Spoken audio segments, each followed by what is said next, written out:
po guys, welcome back po sa Simpleng Luto na Ilig channel. So ngayon guys, gagawa tayo ng fried frog. Gagawin nating crispy fried frog. Ito yung tinatawag namin sa Bisayan, bakbak or baki. So ngayon gagawa tayo ng crispy fried frog. O pa-crispy natin yung bakbak. So papakita ko sa inyo kung ano yung mga ingredients. Okay? Right, ito yun. Mga dalawang tali. Okay? So, ito po yung mga ingredients guys. Yung sabi ko kanina, yung bakbak o yung ano natin, frog. Mga dalawang tali ito, tinanggalan ko ng ulo para makaya naman tingnan. Okay? And of course, mayroon tayong 1/4 flour. Yan, coatin natin yan mamaya. At saka, mayroon tayong dalawang itlog. I-coatin din natin yan mamaya. I-beat natin yan. Tsaka paglagay ng flour. Yun, pakita ko yung mamaya yung proseso. Tsaka of course, mayroon tayong lemon o yung kalamansi. Yung kalamansi, yung extract niyan mamaya, i-ano natin sa tanggal natin sa langsa ng frog natin. Okay? Tsaka mayroon tayong seasoning, mayroon tayong asin, at saka mayroon tayong 1/2 oil, 1/2 kilo oil, at saka yung crispy fry. Yan, ipapa-crispy natin mamaya. Halo natin dyan sa flour natin. Okay?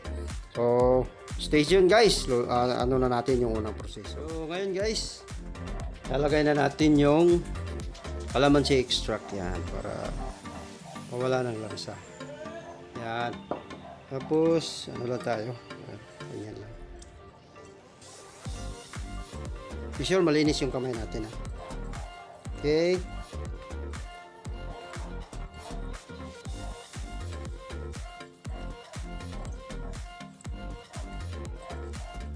Of course, yung asin. Kunti lang, baka sobrang maalat. Okay. Saka itong seasoning.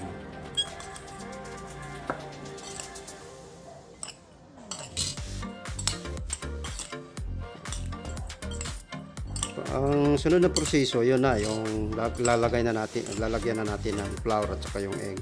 Putin natin, okay? Next step, halo natin yung crispy fry. Ayan.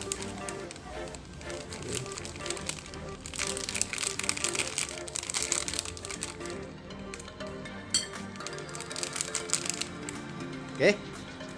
Tsaka yung egg, ano natin. Yan, dalawang egg. Halo tayo nito.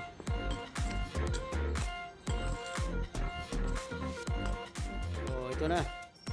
Una-una, pining ganyan. Yan. At saka sa egg. Yun.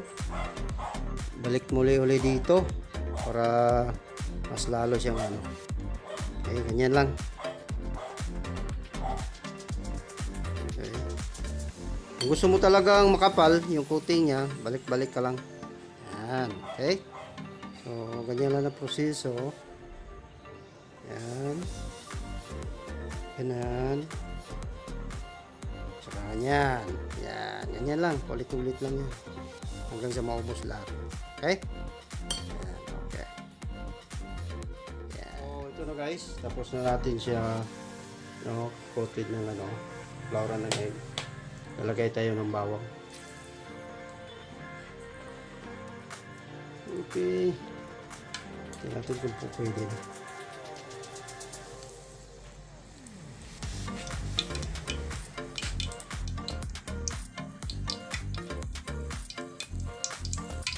Of course, lalagay na natin.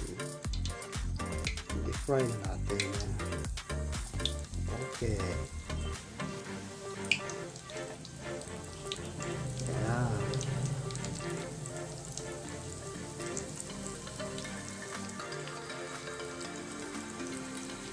Okay. Hanggang sa maubos. Huwag lang natin i-overcrowd. Malapit na lahat matapos yung natin fried palaka, yung fried frog. Kunti na lang, lalagay na natin dun sa lalagay. Ito na guys, luto na yung natin, yung crispy fried frog. Okay, ito yung, yan. So sana po nagustuhan nyo yung ano natin, yung simpleng recipe lang ngayon. At sana po patuloy po kayong susuporta po sa Simpleng Luto na YouTube channel. At don't forget po, lalo na po sa mga bago lang po, sana po subscribe kayo at don't forget to press the notification bell po. Thank you po, God bless. Titikim muna tayo. Oh.